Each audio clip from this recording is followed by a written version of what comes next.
جب یہ ویڈیو اب تک پہنچے گی تو فائنل شروع ہو چکا ہوگا، یا فائنل کا رزلٹ آپ کے سامنے آ چکا ہوگا۔ اس سے پہلے راؤنڈ میچ میں کویت اور پاکستان کا میچ ہوا تھا، پاکستان نے کویت کو ہرا دیا تھا، وہ بھی ایک کلوز میچ تھا۔ تو کویت کی ٹیم بہت اچھی ہے، تو پاکستان اور کویت کا فائنل جو ہے وہ دیکھنے سے تعلق رکھتا ہے۔ پاکستانی سپر سکسز کے جو کپتان ہیں وہ عباس افریدی ہیں، اور پاکستان کے کھلاڑی اس میچ میں بہت اچھا کھیل رہے ہیں۔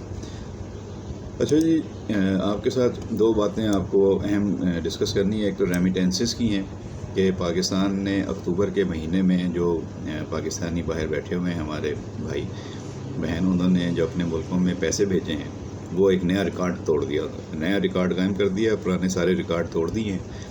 3 ارب 40 کروڑ ڈالر انہوں نے اکتوبر کے مہینے میں پاکستان بھیج دیے، جس سے جو ہمارا یہ جو مالی سال چل رہا ہے 2026 کا، پہلے 4 مہینے میں ہی 9.3% انکریز اس میں ہوئی ہے۔ تو سعودی عرب، یو اے ای جو ہیں وہ ہمارے مین سورس ہیں، باہر سے جو زر مبادلہ آتا ہے۔ اس دفعہ حکومت نے مالی سال کے 12 مہینوں میں 40 ارب ڈالر کا ٹارگٹ رکھا ہوا ہے کہ باہر سے یہ پیسے پاکستان کے ریمیٹنس کی صورت میں آئیں گے۔ تو 12 مہینے میں 40 ارب ڈالر کا ٹارگٹ ہے، اور شروع کے 3 مہینے میں ہی آپ کو تقریباً 12 ارب ڈالر سے زیادہ، 12 ارب اور 95 کروڑ ڈالر آ چکے ہیں، تقریباً 13 ارب آ چکے ہیں۔ تو اگر 4 مہینے میں 13 ارب ڈالر آ گئے ہیں تو سوچ لیجئے کہ باقی 8 مہینے میں مزید کتنے آئیں گے۔ تو یہ 40 ارب کا ٹارگٹ پاکستان اچیو کرے گا انشاءاللہ، بلکہ زیادہ ہی کرے گا۔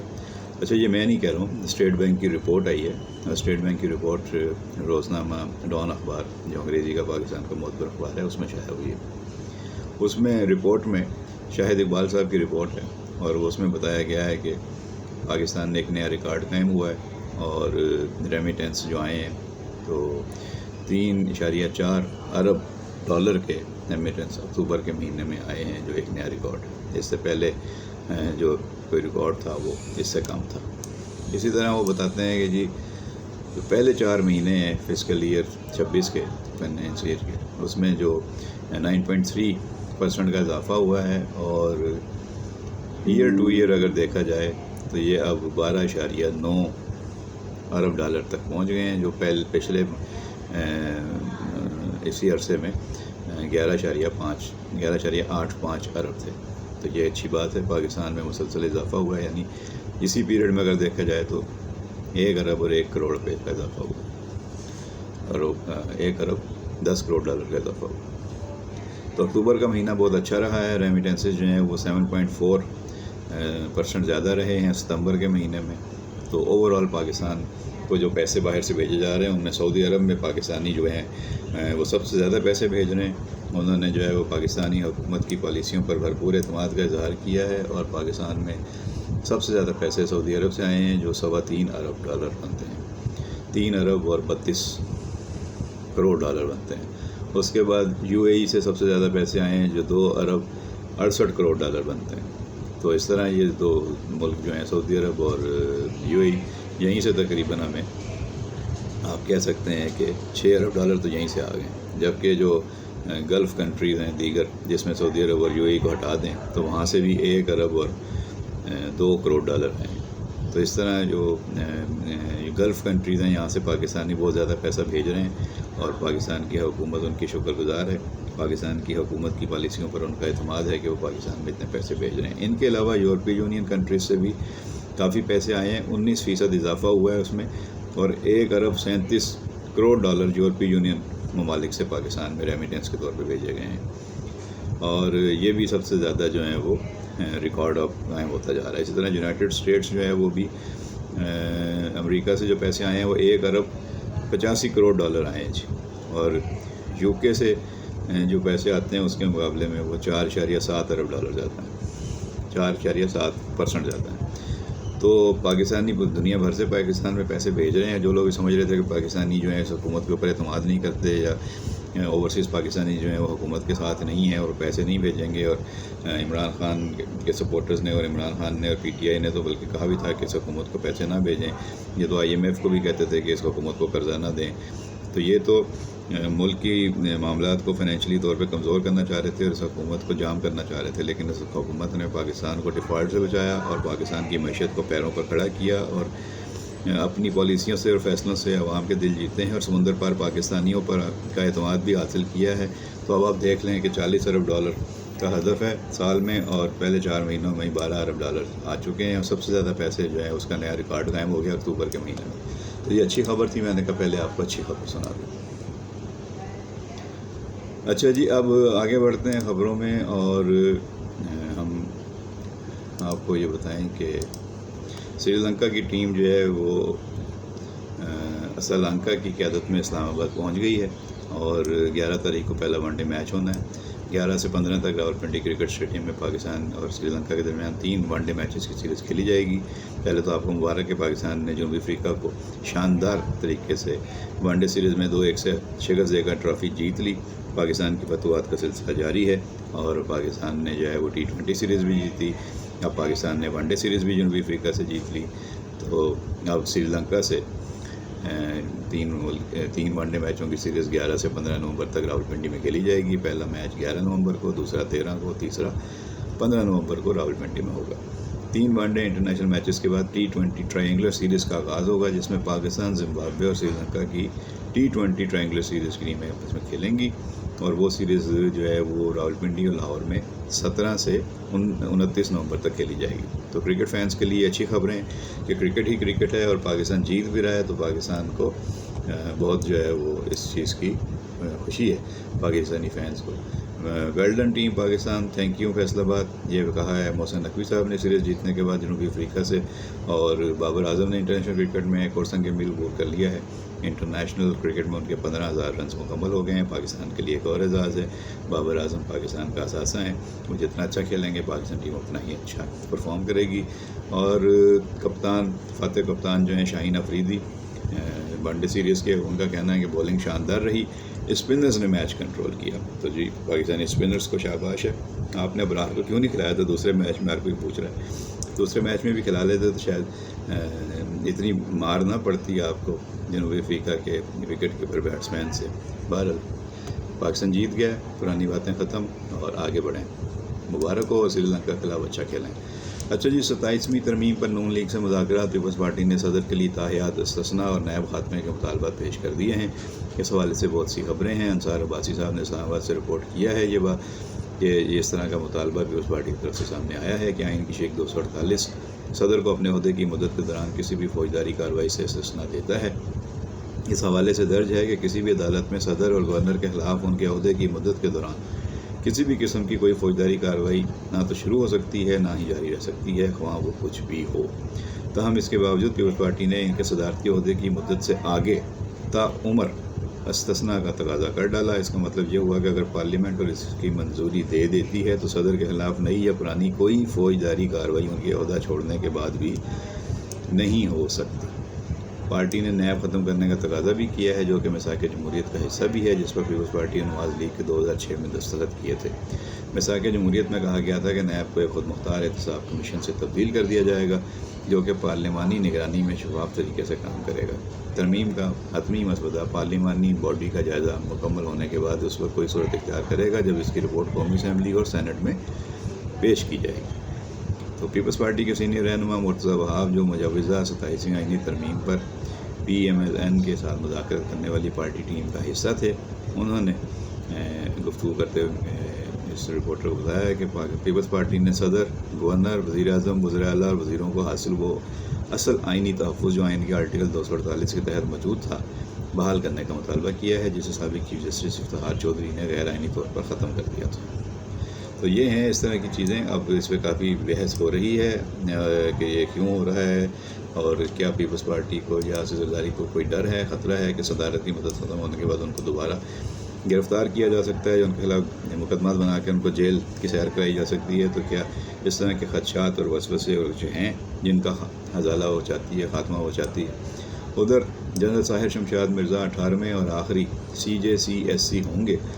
اس حوالے سے صالح ظافر صاحب کی رپورٹ ہے. وہ کہتے ہیں کہ جنرل طاہر شمشاد مرزا مسلح افواج کے 18ویں اور آخری chairman joint chiefs of staff committee ہوں گے، جو 27 نومبر 2025 کو اپنی ملازمت کی مقررہ مدت پوری کریں گے.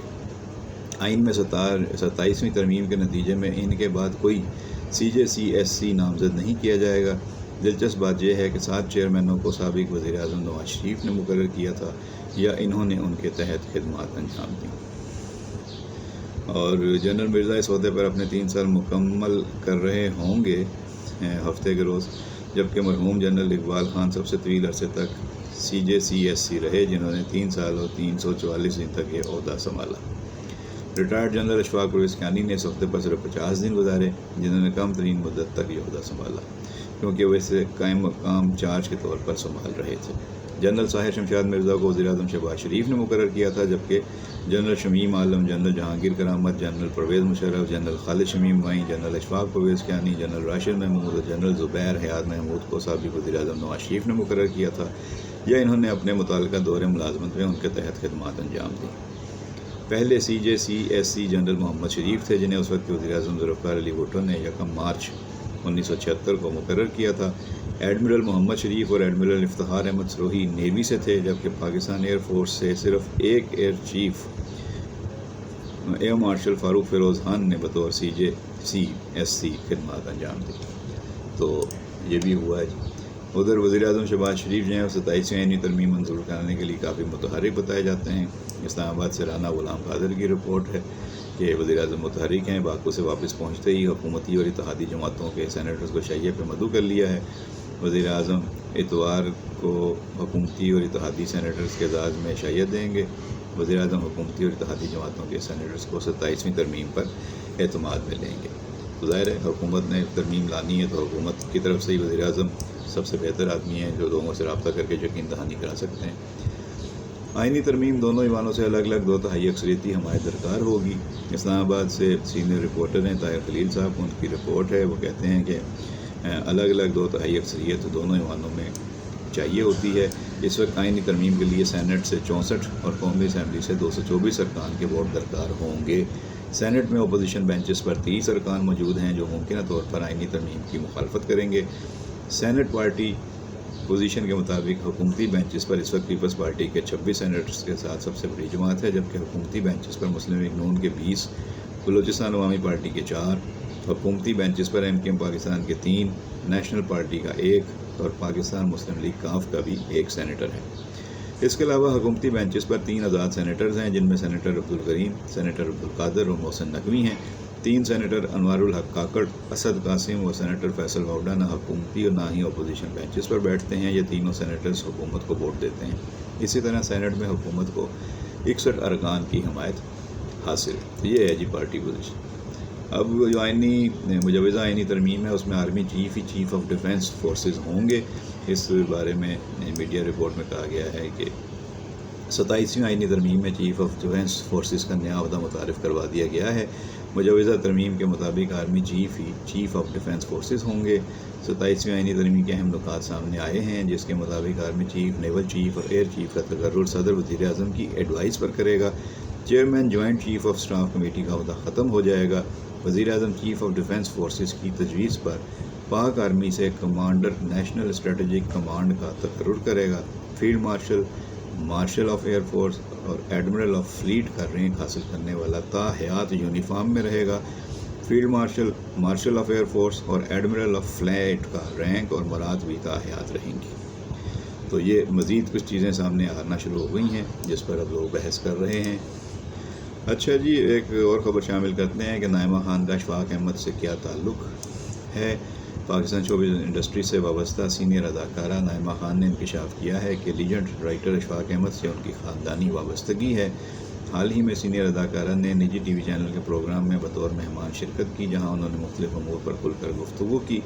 انٹرویو کے دوران ایک سوال کے جواب دیتے ہوئے انہوں نے انکشاف کیا کہ معروف ادیب اور ڈرامہ نگار اشفاق احمد میرے قریبی رشتہ دار تھے۔ اشفاق احمد میری والدہ کے کزن اور میرے ماموں تھے۔ سینئر اداکارہ نے بتایا کہ والدہ ریڈیو پاکستان میں صداکار تھیں، مگر جب میں نے شوبز میں قدم رکھنے کی خواہش کا اظہار کیا، ماموں کے سامنے کیا، تو انہوں نے مجھے تاکید کی کہ ان کا نام کبھی استعمال نہ کروں ورنہ لوگ مجھے اقربا پروری کی پیداوار کہیں گے، اس لیے 35 برس تک اس بات کو میڈیا سے پوشیدہ رکھ۔ بڑی بات ہے۔ اچھا جی، ہائی کورٹ نے سندھ کے چڑیا گھروں کے مرحلہ وار خاتمے کے لیے کمیٹی بنا دی ہے۔ اب